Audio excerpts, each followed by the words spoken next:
Anong ginagawa mo? Bakit mo tinatapon ang lahat ng pagkaing inihanda ng hipak mo? Hindi maintindihan ni Rico na mas matanda sa asawang ang kanyang kapatid na si Miguel. Ang kanyang asawang si Elena ay palihim na itinatapon ang masarap na kalderetang baka, pancit malabon, at ginataang bilo-bilo na buong pagmamahal na inihanda ng kanyang hipak. Patawat, hindi ko talaga kayang kainin, sabi ni Elena, habang pinipigilan ang pag-iyak, ngunit hindi niya kailanman isiniwalat ang dahilan. Ilang araw ang lumipas. Nag-install si Rico ng isang maliit na hidden camera. At sa mga kuhang larawan mula sa kamerang iyon, natuklasan niya ang isang katotohanang yumanik sa kanyang mundo, isang katotohanang hinding-hindi niya malilimutan. Ano ang sikretong itinatagong kanyang asawa? At ang nakagigimbal na katotohanang nagpayak sa kanya.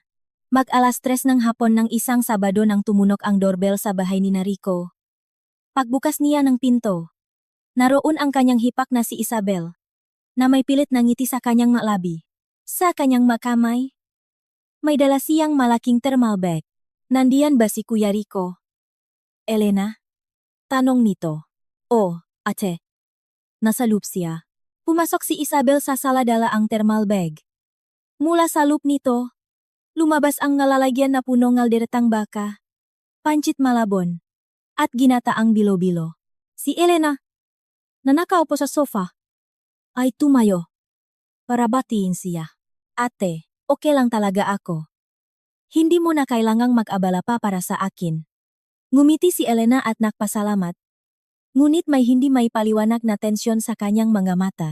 Gusto ko itong gawin. Pero, bakit parang pumapayat ka yata? Dapat kumakain ng mabuti ang mga buntis. Mahigpit na hinawakan ni Isabel ang kamay ni Elena at kinausap ito ng may paglalambing. Malambing ang kanyang boses. Ngunit bahagyang nanginginig ang kamay ni Elena. Si Miguel, ang kapatid ni Rico, ay pumasok din na may ngiting ang pagmamalaki. Alam mo ba kung gaano ka-espesyal ang paghahanda ni Isabel niyan para sayo, Elena? Gumising siya ngang madaling araw para lang lutuin yan ng buong puso. Binuksan ni Isabel ang pintong ref at maingat na inayos ang napakaing dala nito.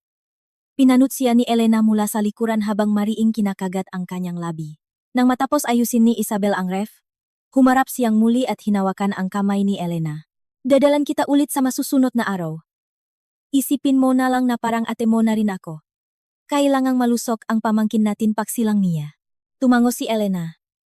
Ngunit ang kanyang tingin ay nakapako sa sahig. Ngumiti ng may kasiyahan si Rico, habang pinakmamasdan sina Miguel at Isabel na papalabas ng pinto. Napakabait talaga ng hipak ko. Sobrang maalaga siya sa atin. Diba? Mahal? Ngunit ang ekspresyon ni Elena ay malayo sa pagiging masaya. Matagal siyang nakatitik sa pancit malabon na iniwan ni Isabel sa mesa. Mahal. Maliliho lang ako. Nang pumasok si Rico sa banyo, mabilis na naktungo si Elena sa ref. Kinuha niya ang kaldereta at ginataan. Pagkatapos ay kinuha ang basurahan para sa matirang pagkain sa isang sulok ng kusina. Matapos tumingin sa paligid, binuksan ni Elena ang takip ng maalayan at ibinuhos ang pagkaing dala ni Isabel sa lababo.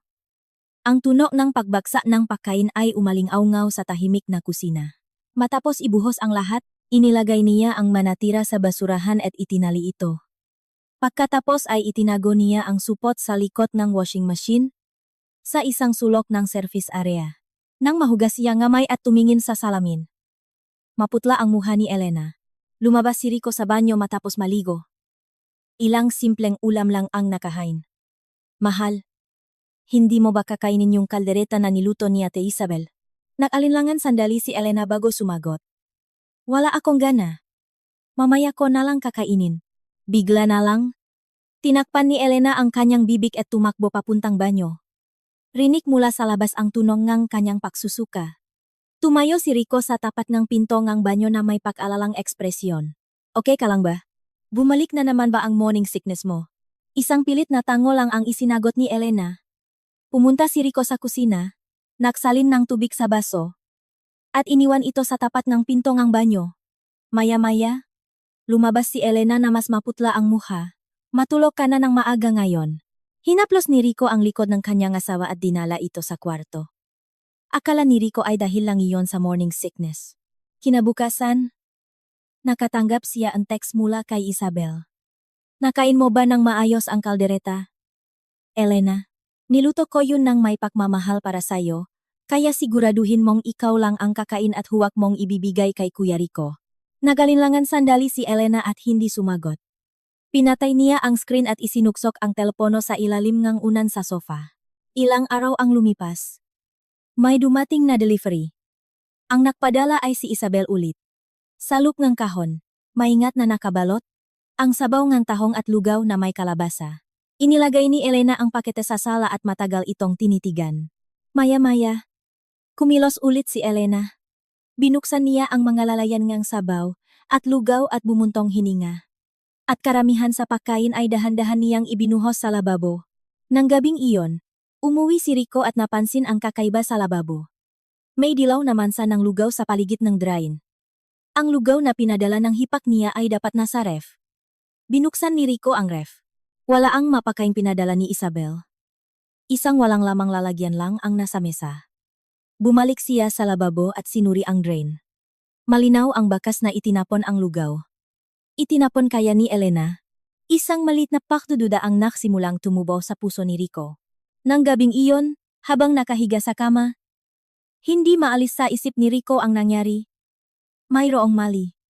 Hindi ito simplang morning sickness lang. Napabuntong hininga siya habang nakatingin sa kisame. Ilang araw pa ang lumipas. May dumating si mating ulit na delivery. Pagkain na naman mula kay Isabel. Sa pagkakataong ito, tinolang manok. Si Rico, na nasa bahay, ang tumawag sa hipak niya. Ate Isabel, natanggap ko na yung tinola. Salamat. Walang anuman. Kuya Rico. Medyo malamig ang panahon kaya naisip kong kailangan niyo ngang masustansya. Huwag mong kakainin. Ha? Ibigay mo lahat kay Elena. Nga pala. Naubos niyo na ba yung nga nauna kong pinadala? Oo. Ate. Kinakain naman ni Elena ng maayos. Nagsinungaling si Rico. Sa totoo lang, hindi siya sigurado kung kinakain nga ba ni Elena ang mapakaing pinapadala ng hipak niya. Pagkatapos ng tawag, nakaramdam si Rico ng kakaibang kaba. Nang gumabi. Habang kausap niya ang isang kliyente sa telepono sa kwarto, nakarinig siya ng kakaibang ingay. Tunok na tubak na umahos mula sa lababo. Pumasok si Rico sa kusina at nasaksihan ang lahat. Nakatayo si Elena sa harap ngang lababo hawak ang lalagyan ng tinola. Itinatapon niya ito sa basurahan nang hindi man lang tinitikman. Anong ginagawa mo? Nagulat si Elena sa boses ni Rico at napalingon. Agad siyang namutla. Bakit mo tinatapon yan? Bakit mo tinatapon lahat ng pagkaing inihanda ng ate mo? Tumaas ang boses ni Rico.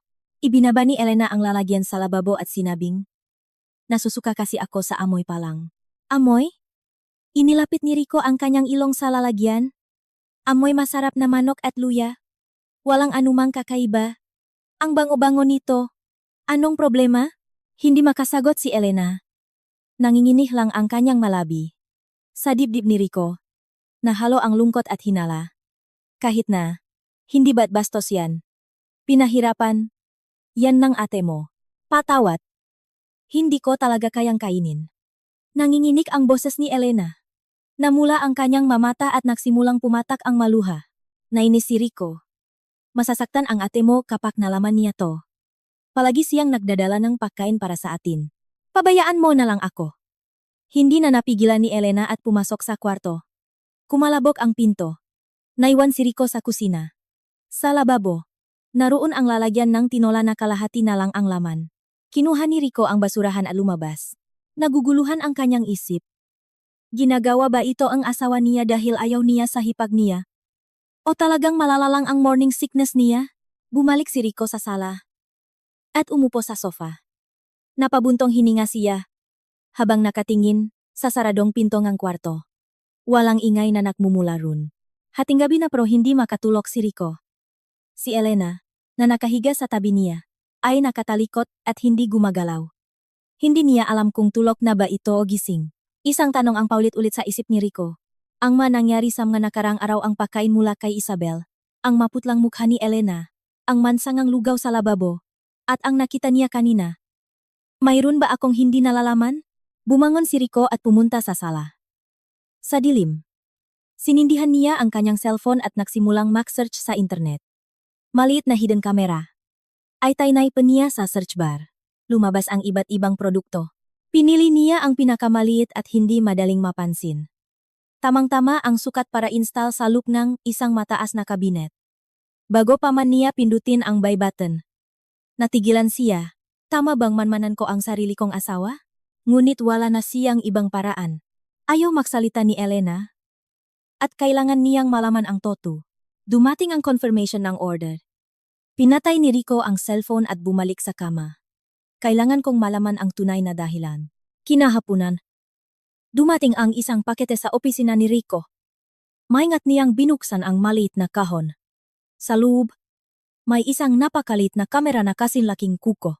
Nanginginig ang kamay ni Rico habang binubuksan ang instructions. Sinabi ni Elena na may prenatal check-up siya kinabukasan.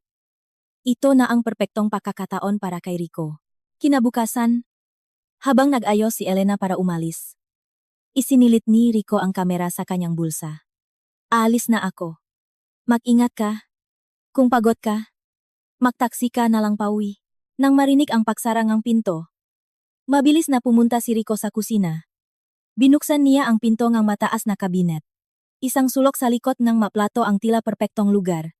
Pinakpawisan si Rico habang ini-install ang kamera. Nang matapos, sinuri niya ang screen sa kanyang cellphone. Kitang-kita ang buong kusina. Kinahapunan ng sumunod na araw, dumating ulit si Isabel dala ang isang malaking thermal bag. Masaya ang kanyang ekspresyon. Ngayon naman, nagdala siyang kalderetang baka at ginataang bilo-bilo, madilim ang mukha ni Elena, at kitang-kita ang tensyon. Elena, mukhang bumubuti na ang itsura mo. Pinakuluan ko to buong gabi, kaya dapat kainin mo ng maayos. Masayang ngumiti si Isabel. Huwag mong ibibigay kay Kuya Rico. Ha? Dapat ikaw ang kumain. Okay? Opo. Ate. Salamat. Pilit na ngumiti si Elena at sumagot nang nanginginig ang boses. Inayos ni Isabel ang pagkain sa Rafa Nautakelpe. Si? Alis na eko. Mag-ingat. Ke? Pagkaalis ni Isabel, nakunwari si Rico na walang alam at pumunta sa kanyang home office. Pupunta lang ako sa opisina. Gabi na ako makakawi. Sige. Mag-ingat ka. Narinig ang paksara ng pinto. Ngunit hindi pumunta sa opisina si Rico. Umupo siya sa isang coffee shop sa malapit at pinanood ang feed ng kamera sa kanyang cellphone. Sa screen, nakaupo lang sandali si Elena sa sofa. Pagkatapos ay dahan-dahang pumunta sa kusina. Binuksan niya ang ref at isa-isang inilabas ang mapakaing dala ni Isabel. Binuksan ni Elena ang takip ng galalayan at matagal itong tinitigan. Ang ekspresyon niya ay hindi lang basta walang gana. Halos takot ang mababasa dito. Sa sumunod na eksena, nanlaki ang nga mata ni Rico. Maingat na nagsimulang magsalin si Elena ang kaunting pagkain sa isang maliit na ziplock bag, kaunting sabaw ang kaldereta, kaunting ginataan. Tiya at maingat ang kanyang magalaw, na parabang nangongolekta ng ebidensya. Inilagay ni Elena ang ziplock bag sa isang electronic scale. May tinimbang siya at may isinulat sa isang maliit na papel. Nag-zoom in si Rico. Ngunit hindi niya mabasa ang sulat. Sapat na siguro ang mga sample na to. Pwede ko na bang ipa-analyze? Mahinang nagsalita si Elena. Sample. Analysis. Anong klaseng sample ang kinokolekta niya at anong analysis ang gagawin niya? Nagsimulang bumilis ang tibok ng puso ni Rico. Itinago ni Elena ang ziplock bag sa pinakailalim ng kimchi ref. Pagkatapos, ibinuhos niya ang natirang pagkain sa lababo at basurahan tulad ng dati. Maya-maya, kinuha ni Elena ang kanyang cellphone at may tinawagan. Mas marami na akong nakolekta kaysa dati. Oh, ipapa-analyze ko na ng maayos. Naguluhan si Rico. Sino ang kausap ni Elena? Pagkatapos ng tawag, matagal na nakahawak si Elena sa lababo. Bahagyang nanginginig ang kanyang nga balikat. Tila umiyak. Siya. Umalis si Rico sa coffee shop at sumakay sa kotse, ngunit hindi niya ito mapaandar. Ang maeksanang napanot niya ay paulit-ulit sa kanyang isipan. Kinabukasan, habang namimili si Elena, maingat na hinaluhok ni Rico ang ref at ang kimchi ref. Nakakita siyang dalawang ziplock bag na may nakasulat na petsa sa isang sulok ng regular na ref. Agosto 20, Agosto 27. Sa loob, May parang sabaw at paste. Inamoy niya ito. Ngunit walang kakaibang amoy. Ibinalik ni Rico ang ngabak. Binuksan din niya ang kimchi ref. Nakakita pa siyang 3 ziplock bag. Lahat may petsa. Sa likod ng mga lalayan ng kimchi. Anong ibig sabihin nito? Nanginginig ang boses ni Rico. Palihim na kinokolekta ng asawa niya ang pagkain mula sa hipak niya para ipa-analyze. Nang hapong iyon. Lumabas si Rico sa service area na may dahilan na maghihiwalay ng basura.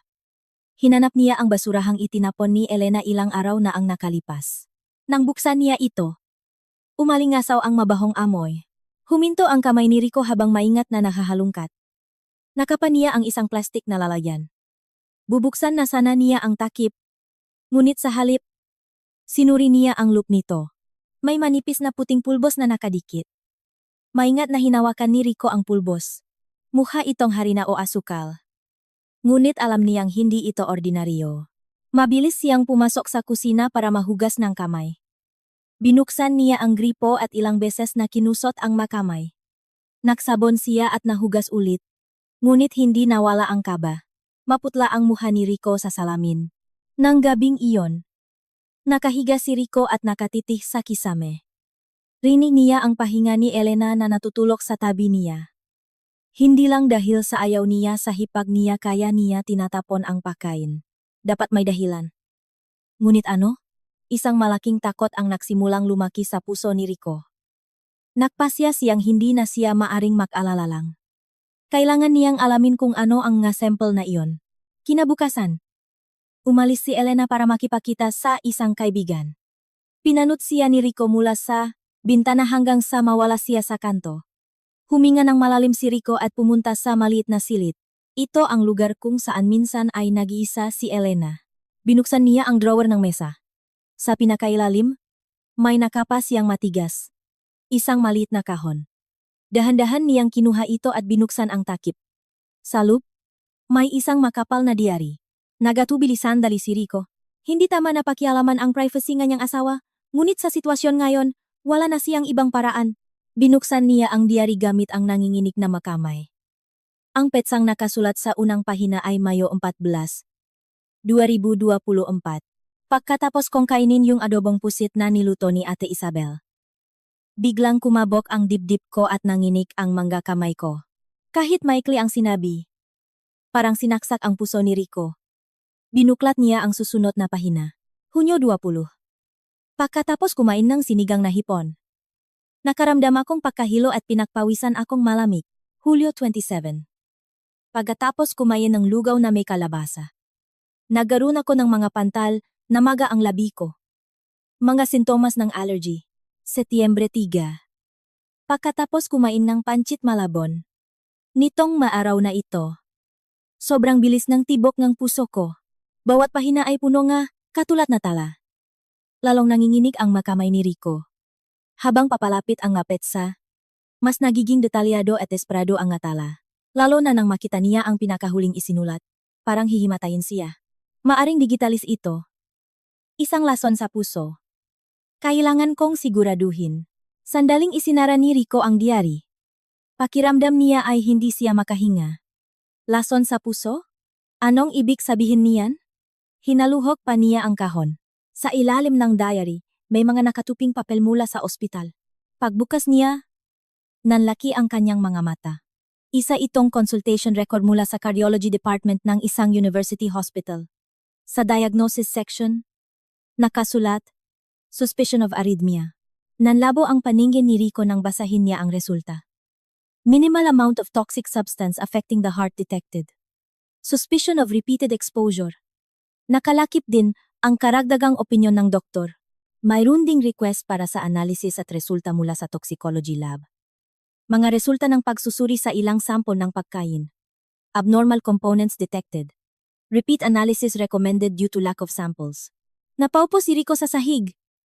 Nawalan ng lakas ang kanyang mga binti. Nalaglag ang mga papel mula sa kanyang mga kamay. Arrhythmia. Toxic substance. Repeated exposure. Ang masalitang iyon ay paulit-ulit. Sa kanyang isipan, tinakpan ni Rico ang kanyang mukha. Gaano katagal siyang ganun? Bahagya lang siyang nakabawi at muling pinulot ang mapapel. May mga record din mula sa ibang ospital dermatology, internal medicine. Palihim na nakpupunta si Elena sa iba't ibang ospital. Itinatala ang kanyang gasintomas. Noon niya lang naintindihan ang lahat. Kung bakit namumutla si Elena sa tuwing nakikita ang pagkain mula sa hipak niya. Kung bakit niya itinatapon ang pagkain ngunit nagtatabingang kaunti sa ziploc bags. Ang kanyang asawa ay mag-isang lumalaban para protektahan ang kanyang sarili at ang kanilang anak. Nadurog ang puso ni Rico. Naalala niya ang masasakit na salitang sinabi niya kay Elena ilang araw lang ang nakalipas. Gaano niya pinahirapan ang kanyang asawa. Gaano kalungkot at takot ang naramdaman siguro ni Elena. Muling binuksan ni Rico ang diary. Sa huling pahina, nakasulat, "Dapat ko bang sabihin sa asawa ko? Pero wala pa akong sapat na ebidensya. Maniniwala kaya siya sa akin?" Malabo ang sulat. Bakas nga mga luha. Niyakap ni Rico ang diary. May bara sa kanyang lalamunan at hindi siya makapagsalita. Tanging mga luha ang dumadaloy. "Patawarin mo ako, Elena. Patawat." Paulit-ulit niyang bulong. Ngunit mag-isa lang siya sa silid. Walang nakakarinig sa kanyang pahingi ng tawad. Matapos ang matagal na pag-upo, ibinalik ni Rico ang mapapel sa kahon. Inilagay din niya ang diary sa dati nitong lugar. Hindi dapat mahalata ni Elena. Lumabas si Rico sa sala at umupo sa sofa. Tumingin siya sa bintana at nag-isip, anong dapat kong gawin ngayon? Dapat ko bang i-report sa pulis o sabihin muna sa kapatid ko? Ngunit kailangan niya ng malinaw na ebidensya. Hindi sapat ang opinyon ng doktor. Nakplano si Rico. Kailangan niyang makakalap ng tiyak na pruweba. Nang gabing iyon, bumalik si Elena. Umarta si Rico na parang normal ang lahat.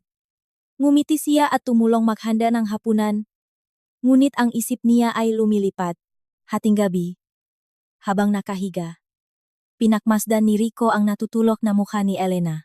Ang maputla niyang mukha, ang tuyo niyang nga labi, ang nanginginig niyang nga pilik mata. Gaano kaya siya natakot at nalungkot.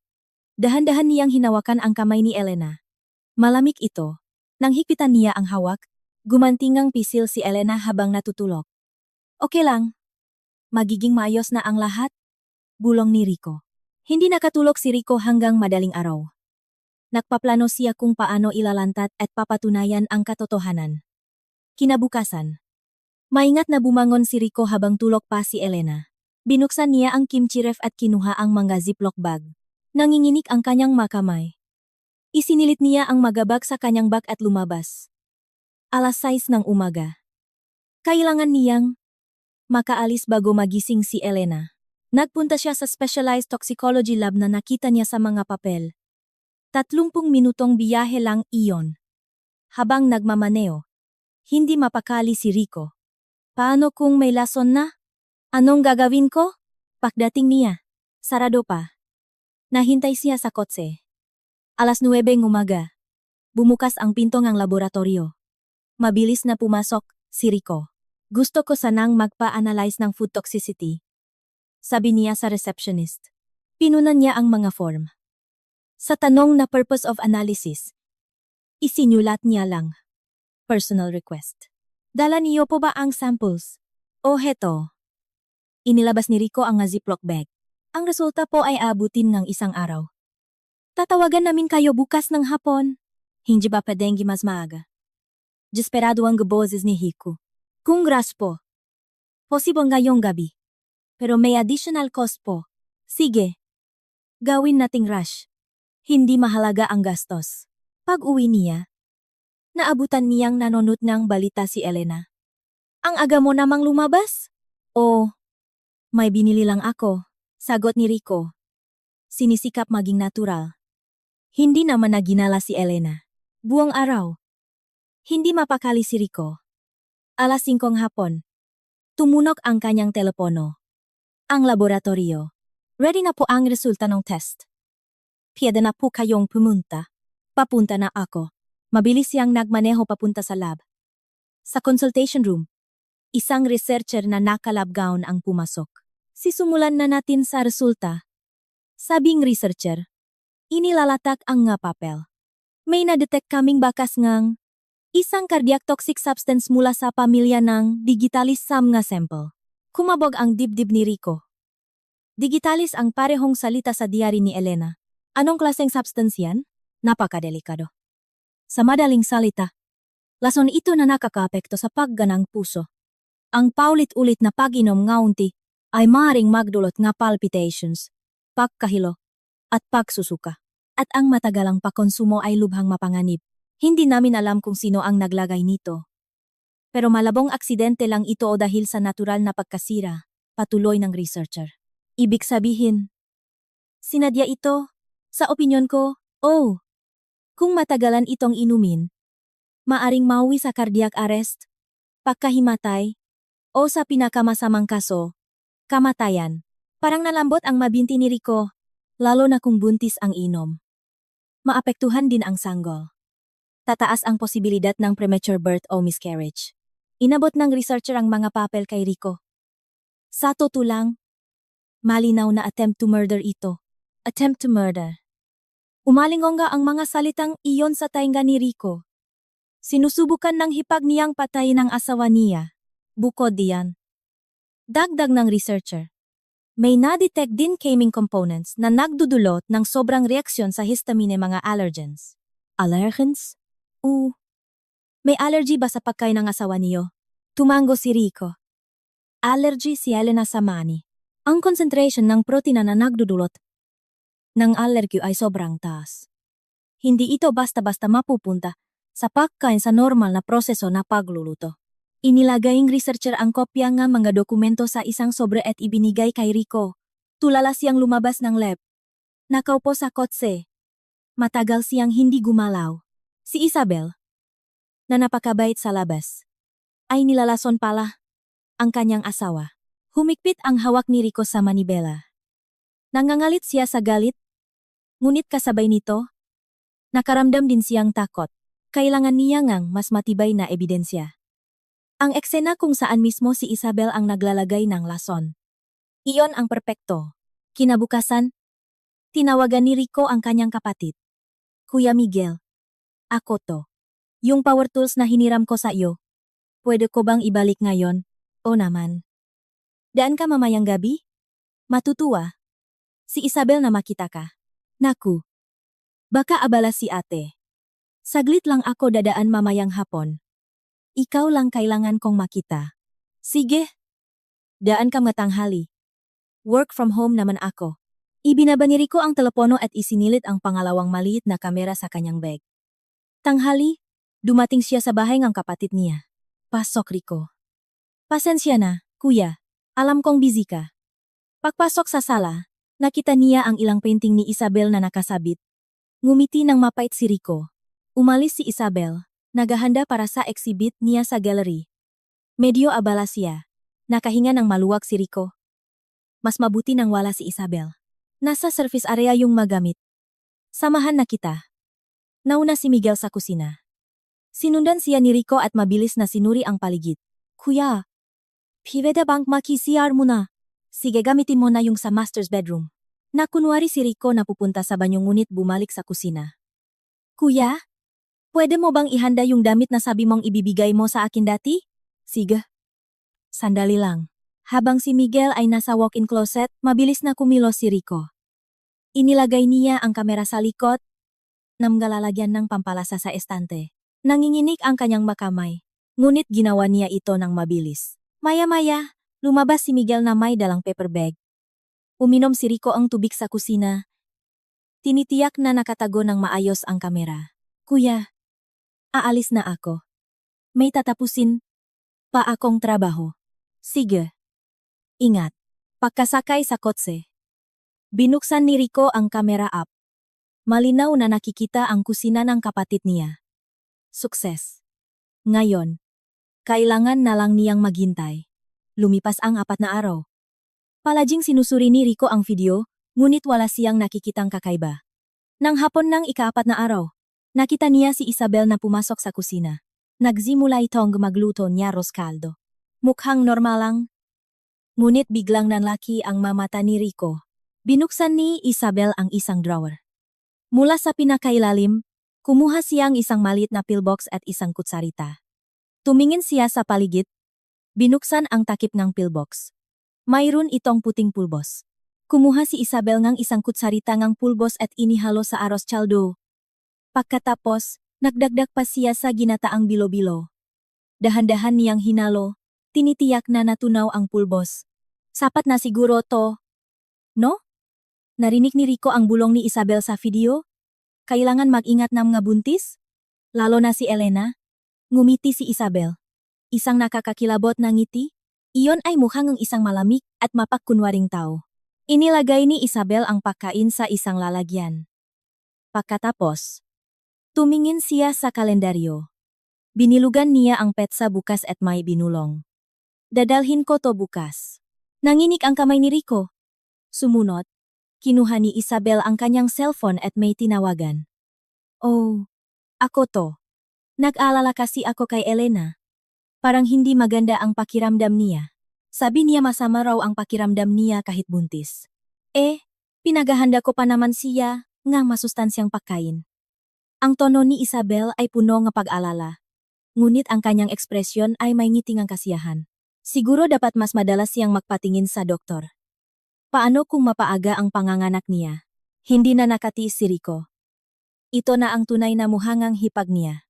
Tiningnan ulit ni Rico ang video. Lahat ay malinaw na nakunan. Ang diary, medical records, toxicology results. Ngunit isang tanong pa rin ang bumabagabag sa kanya. Bakit? Narinig niya ang isa pang bulong ni Isabel. Kapag isinilang ang batang yan, tapos na ang lahat. Ang maari-arian ng pamilya ng asawa ko ay mapupunta kay Rico dahil may apo na sila. Ako? Wala akong anak? At si Miguel? Walang interes sa yaman ng pamilya. Sa wakas, naintindihan ni Rico. Pera ang dahilan. Inggit. Ang inggit. Kay Elena ang nagtulak sa hipak niya na gawin ito. Nang gabing iyon, umuwi si Rico at mahigpit na niyakap si Elena. Anong nangyari? Mahal? Wala. Gusto lang kitang yakapin. Inilagay ni Rico ang kanyang kamay sa tiyan ni Elena. Proprotektahan kita. Pangako. Hating gabi na. Nakaupo si Rico sa sala. Bukas ang laptop. Lahat ng ebidensya ay nasa screen. Lumabas si Elena. Mahal, hindi ka pa natutulog? Elena, halika rito. May sasabihin ako sa iyo. Seryoso ang boses ni Rico. Alam ko na ang ginawa sa iyo ni Ate Isabel. Namutla si Elena. Nilagyan niya ng lason ang pagkain. Nakita ko lahat. Ang diary mo, mahal. Nanginginig ang boses ni Elena. Bumuhos ang kanyang maaluha. Ipinakita ni Rico ang lahat ng ebidensya, ang medical records, ang toxicology report. Dinala ko sa lab ang masample na kinuha mo. Nakita nila ang digitalis, lason sa puso, at mga sangkap ng mani. Sabi nila, attempt to murder daw. Patawad. Dapat sinabi ko sa iyo. Humikbi si Elena. At ito pa. Binuksan ni Rico ang huling file. Ang video nakuha sa kusina ni Isabel. Nanlaki ang mamata ni Elena habang pinapanood ito. Bakit niya ginagawa to? Dahil sa pera. Mahinang sabi ni Rico. Natatakot siyang mapunta sa atin ang manangam nga magulang ko kapag nakaanak na tayo. Hindi makapaniwala si Elena. Nakaroon ngang katahimikan. Ay report na natin sa pulis. Sabi ni Elena. Hindi pa. Sagot ni Rico. Gusto kong makita siyang bumaksak sa harap ng lahat. Sa art exhibit niya. Sa opening. Ipapalabas ko ang video na ito na parang isang congratulatory video. Nanlaki ang mata ni Elena. Sa harap ng lahat ng tao? Oh. Para malaman ng lahat kung gaano siya kasama. Kinabukasan, pumunta si Rico sa isang law firm. Pwede ko bang ilabas ito sa publiko? Tanong niya sa abogado. May posibilidad ng libel? Pero kung totoo at malinaw ang ebidensya, walang magiging problema. Mas maganda kung may pulis na nag-abang sa exhibit para maaresto siya on the spot. Kinontak ni Rico ang mga organizer ng exhibit.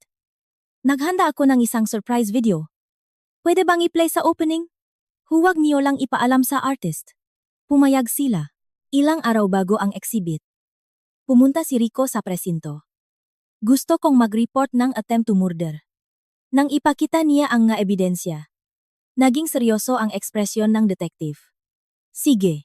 Magpapadala ako nga detective sa araw na iyon. Dumating ang araw ng exhibit. Nagsuot ng suit si Rico. At si Elena ay nakaisang disenteng bestida. Pagdating nila sa gallery, puno ng tao. Sa gitna, si Isabel. Nakasuot ng pulang bestida. Nagniningning. Mga kababayan. Mangyaring maupo po tayo. Magsisimula na po ang opening ceremony. Sabi ng MC. Umupo si Rico sa likuran. Ipinakilala si Isabel at nakpalakpakan ang lahat. Nakpasalamat siya sa madumalo. At bago natin panurin ang isang video tungkol sa mga obra ng 18 artist, panurin muna natin ang isang congratulatory video. Dumilim ang gallery. Inilabas ni Rico ang remote. Nanginginig ang kanyang kamay. Pinindot niya ang play button. Nagsimula ang video. Ngunit hindi ito isang pakbati. Sa screen, lumitaw ang isang kusina. Nakatayo si Isabel. Nakbulungan ang mataw. Pagkatapos, ipinakita ang eksena kung saan naglalagay si Isabel ng puting pulbos sa pagkain. Natigilan ang buong gallery.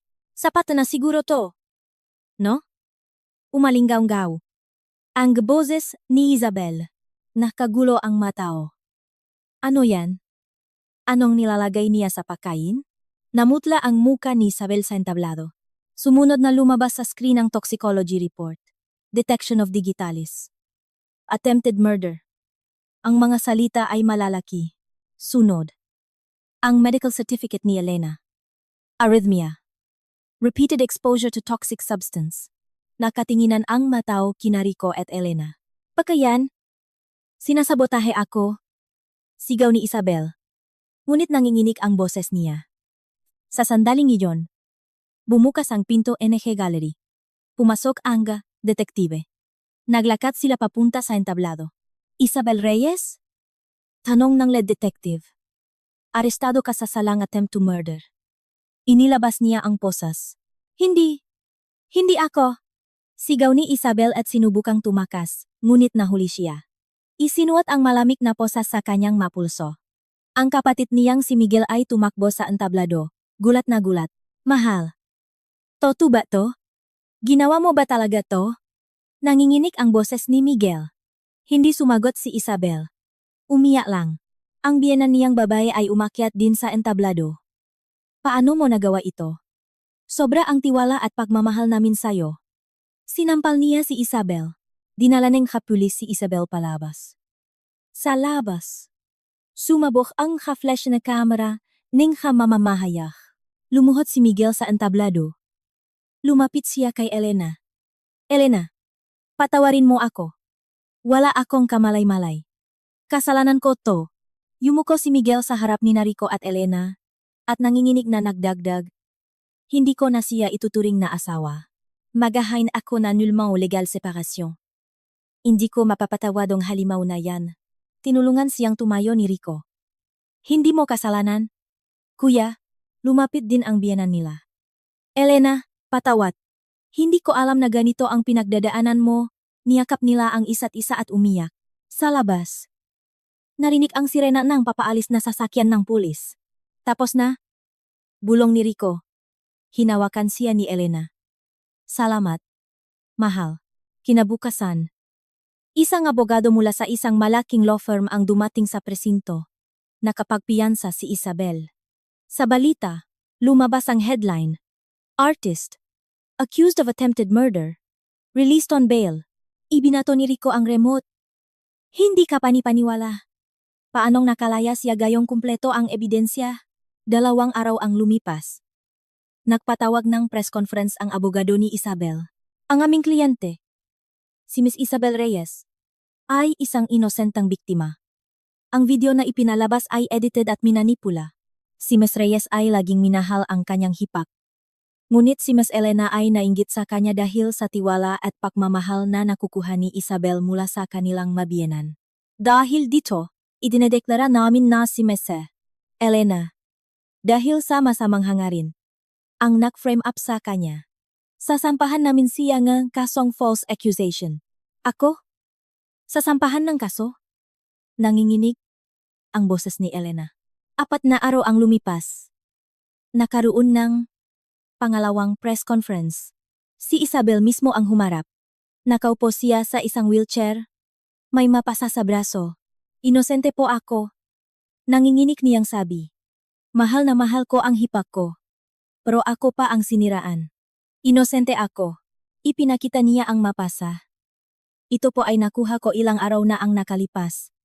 May tumulak sa akin. Bakit po kayo naka-wheelchair? Tanong ng isang reporter. Nasaktan po ako noong inaresto ako. Sa sobrang samang loob at gulat, hindi na ako makalakad. Nagsimulang makbaho ang opinyon. Napubliko sa internet. Hindi kaya edita talaga. Yung video? Kawawa naman si Isabel. Mukha siyang nagsasabing ang totoo. Naging trending ang Isabel Reyes innocent. Ang pinakamasakit ay ang mga masasakit na komento laban kay Elena. Ginamit ang pagbubuntis para makuha ang mana. Kontrabida na sumira sa buhay ngang mabait na hipak. Napahagulgol si Elena habang binabasa ang makomento. Isang gabi. Bigla siyang napahawak sa tiyan at sumigaw sa sakit. Masakit, sobrang sakit ng tiyan ko. Ano? Napalingon si Rico. Namumutla si Elena. Mahal, dugo! May dugo sa kanyang mabinti. Ang baby! Ang baby natin! Mabilis na izinakay ni Rico si Elena sa kotse at dinala sa ospital. Sa emergency room, dinala si Elena nga doktor. Maghintay na lang po kayo sa labas. Pagkatapos ng 3 oras, lumabas ang doktor. Okay na po ang misis niyo. Ligtas din po ang bata. Pero kung nahuli pa kayo ng konti, delikado na sana. Sanhi po ito ang matinding stress. Pinuntahan ni Rico si Elena sa kwarto. Ang baby, okay lang ba siya? Ligtas ang baby natin. Sabi ni Rico. Nayak si Elena. Nang makatulog si Elena, lumabas si Rico sa hallway. Dun, nakatanggap siya ng isang text mula sa isang unknown number. Ibubunya ko ang totoong pagkatao ni Isabel Reyes. May naka-attach na video file. Pinlay ni Rico ang video. Sa screen, naroon si Isabel at ang kanyang abogado sa isang private room sa gallery. Kailangan ganito ang iyak mo? Sabing abogado. Punasan mong panyo. Dapat nanginginig ang boses mo. Nag-practice si Isabel. Umiyak. Tapos biglang gumiti. Ganito? Ayos na? Perpekto. Maniniwala ang lahat. Nagtawanan sila.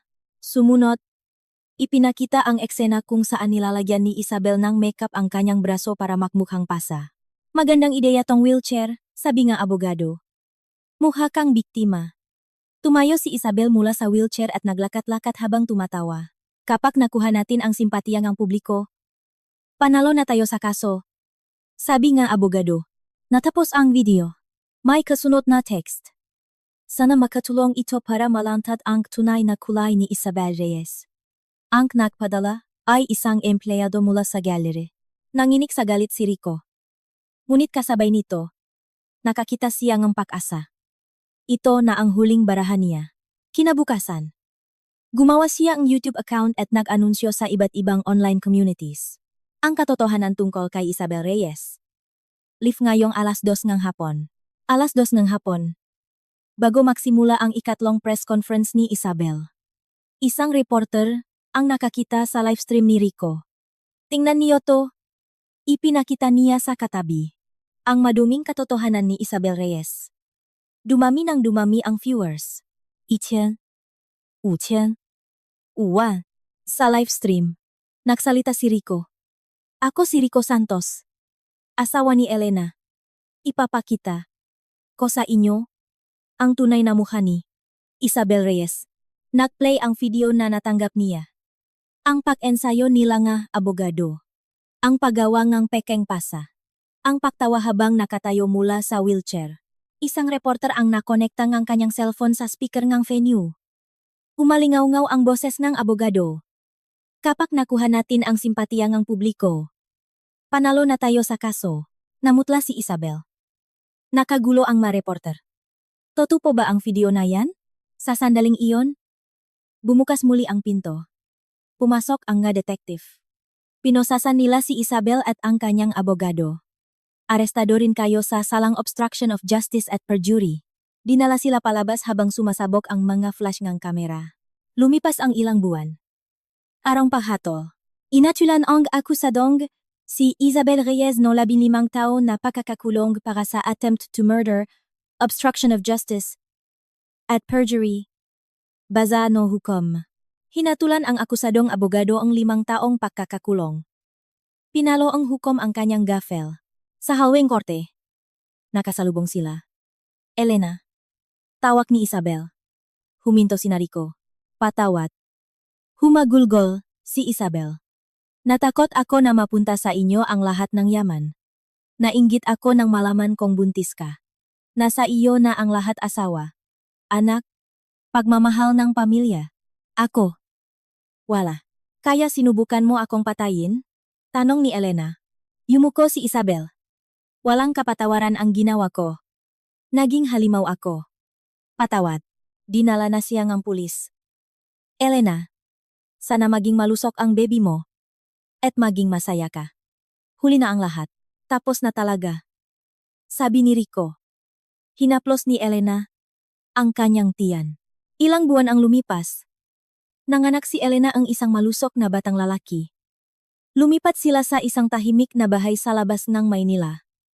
Habang nag-ayos ng gamit, nakita ni Rico ang isang kahon. Sa loob, naroon ang mamalilit na kamera. Tinitigan niya ito sandali. Hindi ko na kailangan to. Itinapon ni Rico ang makamera sa basurahan. Tapos na ang nakaraan. Mula sa sala, narinig niya ang iyak ng sanggol. At ang boses ni Elena na kumakanta ng oyayi. Pumasok ang sikat ng araw sa bintana. Nagbibigay liwanag sa sala. Mahal, ngumingiti ang anak natin. Masayang sabi ni Elena. Niyakap ni Rico ang kanyang mag-ina. Maging masaya tayo. Tayo na lang ang iisipin natin ngayon. Sa labas. Humuhuni ang maibon. Namumukatkat ang magabulaklak sa hardin. Tapos na ang mahabang bangungot. Nagsisimula na ngayon ang isang mapayapang buhay. Natutunan nila na kapag kasama mo ang mahal mo sa buhay, malalampasan mo ang anumang pagsubok. Iyon ang pinakamahalaga sa lahat.